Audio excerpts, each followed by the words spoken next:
हम किसी भी एग्जामिनेशन की प्रिपरेशन करते हैं तो एक बहुत ही कॉमन चीज जो हम सभी के माइंड में आती है और बिल्कुल आनी भी चाहिए कि मेरा सिलेक्शन हुआ तो उसके बाद मुझे पोस्टिंग कहाँ मिल सकती है। क्या मुझे होम पोस्टिंग मिल सकती है? क्या मैं अपने घर के आसपास रह सकता हूं? पोस्टिंग होने के बाद ट्रांसफर कितने टाइम में होगा? फ्रीक्वेंसी क्या रहेगी ट्रांसफर होने की और ट्रांसफर कहाँ कहाँ हो सकता है? ये बहुत ही कॉमन डाउट्स हैं क्योंकि हम सभी चाहते हैं कि हमारी जो प्रोफेशनल जर्नी हो हमारे घर के आसपास ही हो, ताकि हमारा होम टाउन भी पास में रहे, हम अपने पेरेंट्स के पास भी रह सके और हमारी प्रोफेशनल जो लाइफ है वो भी पैरेलली यहाँ पर चलती रहे। इसी कॉन्टेक्स्ट में गाइस एक एग्जामिनेशन है यूपीएससी ईपीएफओ एपीएफसी एग्जाम का, जिसका नोटिफिकेशन यहाँ पर रिलीज कर दिया गया है bye the UPSC. Short notification यहाँ पर रिलीज किया गया है, डिटेल्ड नोटिफिकेशन बहुत ही जल्द आने वाला है। एग्जामिनेशन इसी साल होगा। इससे पहले स्पेकुलेशंस थे कि एग्जाम होगा या नहीं होगा, इस साल होगा या नेक्स्ट ईयर होगा, but now this is confirmed by the UPSC, then definitely examination is going to held this year only. इसी साल होने वाला है, मतलब बहुत ज्यादा टाइम आपके पास नहीं बचा है। तो अगर यहां पर आप एपीएफसी एग्जाम देते हैं, एपीएफसी एग्जाम को आप क्वालिफाई कर लेते हैं और सेलेक्ट हो जाते हैं, तो फिर आपको पोस्टिंग कहां मिलेगी और ट्रांसफर से रिलेटेड क्या चीजें हैं जो आपको जानना चाहिए, ये डिस्कशन मैं आपके साथ करने वाला हूं इस पर्टिकुलर वीडियो में। काफी इंटरेस्टिंग है, आपको काफी नए इनसाइट्स पता चलेंगे जिससे शायद आप थोड़ा सा प्रिपरेशन के जो आपका तरीका है वो थोड़ा सा बदल जाएगा। चलिए स्टार्ट करते हैं गाइस। सबसे पहले बात करेंगे पोस्टिंग की कि अगर आप सेलेक्ट होते हैं, आपने एपीएफसी एग्जाम को क्लियर कर लिया, उसके बाद आपका सिलेक्शन हो गया, तो आपको पोस्टिंग कहां पर मिलेगी?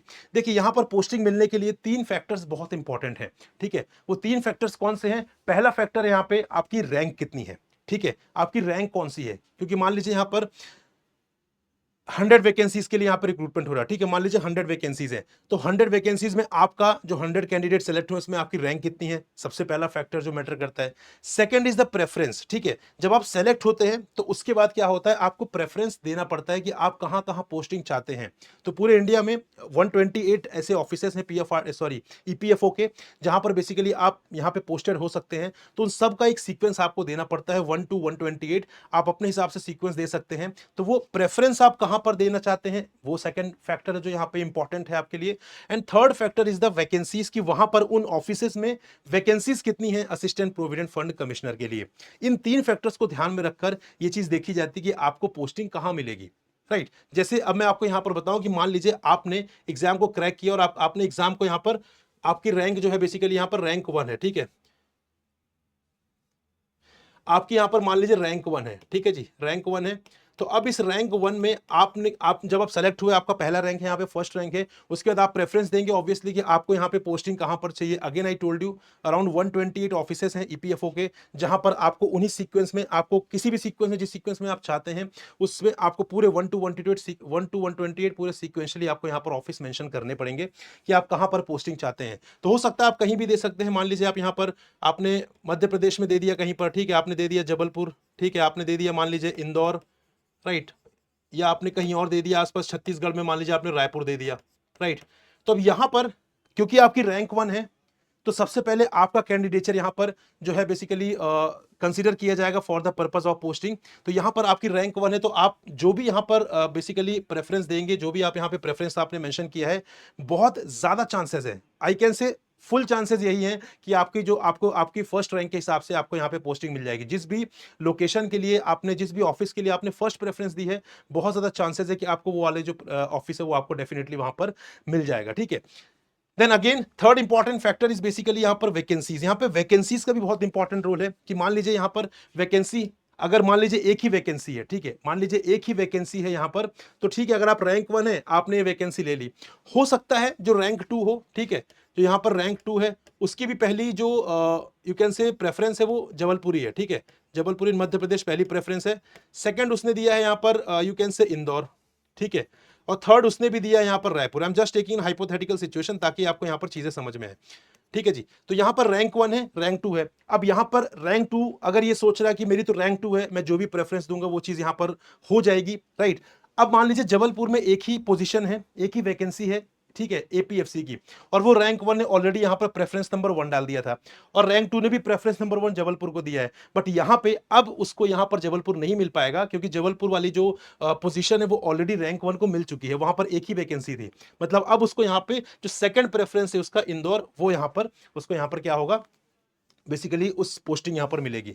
तो आई होप आप समझ चुके हैं कि यहां पर रैंक का, प्रेफरेंस का और वैकेंसीज का क्या कॉम्बिनेशन है, किस तरीके से ये तीनों चीज बहुत इंपॉर्टेंट है, तीनों फैक्टर्स किस तरीके से काम करते हैं आपकी इनिशियल पोस्टिंग के लिए। तो आप कोशिश करें यहां पर कि आप टॉप रैंक्स में रहें। अगर आप टॉप रैंक में हैं तो ये बहुत ज्यादा चांसेस है कि आपकी जो प्रेफरेंस है वो वहां पे एक्सेप्टेबल होगी, आपकी फर्स्ट प्रेफरेंस या सेकंड प्रेफरेंस पे आपको पोस्टिंग मिल जाएगी। अगेन बात वही है कि आपके ऊपर वालों ने क्या चॉइस की है, ठीक है, आपके ऊपर वालों ने अगर कोई चॉइस की है, उनको मोस्ट ऑफ द चांसेस है कि उनको मिलेगा, फिर बाद में आपके लिए वो चीज और आगे बढ़ती चली जाएगी। हो सकता है फिर आपको यू कैन से जो प्रेफरेंस नंबर 20 है, प्रेफरेंस नंबर 25 है, प्रेफरेंस नंबर 30 आपको ऐसे पोस्टिंग मिले। बिल्कुल पॉसिबल है, अगर उससे पहले वाले सारे ऑफिसेस फुल हो चुके हैं आपके ऊपर वाले रैंक जो कैंडिडेट्स हैं उसके साइड से, ठीक है।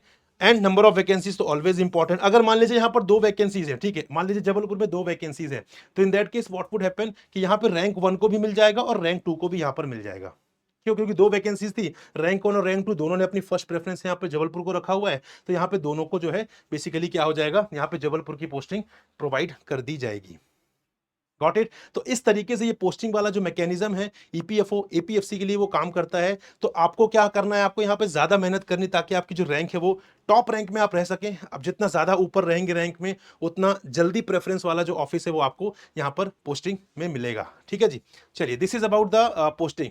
बात करते हैं ट्रांसफर की। गाइस ट्रांसफर आपकी पोस्टिंग हो गई, उसके बाद फिर ट्रांसफर का यहाँ पे क्या मैकेनिज्म है वो हम डिस्कस करते हैं। बात करें यहाँ पे 2 तरीके से ट्रांसफर होते हैं। एक तो ऑफिस, आप किसी ऑफिस में हैं तो वहां से कितने टाइम में आपका ट्रांसफर होगा, और यहाँ पे जोन्स है, ठीक है, उन जोन्स में आपको कितना टाइम रहने का मौका मिलेगा।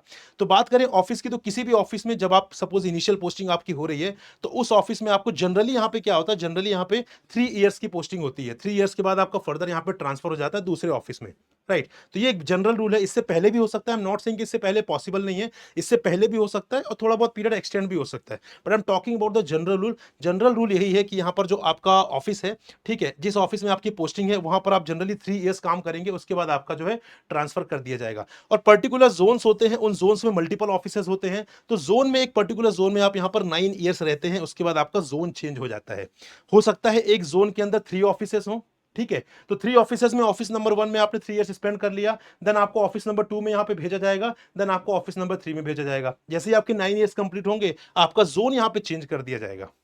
Got it. तो इस तरीके से यहाँ पे जो ट्रांसफर है वो होते हैं कि आपको 3 इयर्स एक ऑफिस में स्पेंड करना है और एक जोन में आप 9 इयर्स स्पेंड कर सकते हैं, उसके बाद आपका जोन जो है वहां से आपको ट्रांसफर कर दिया जाएगा, राइट।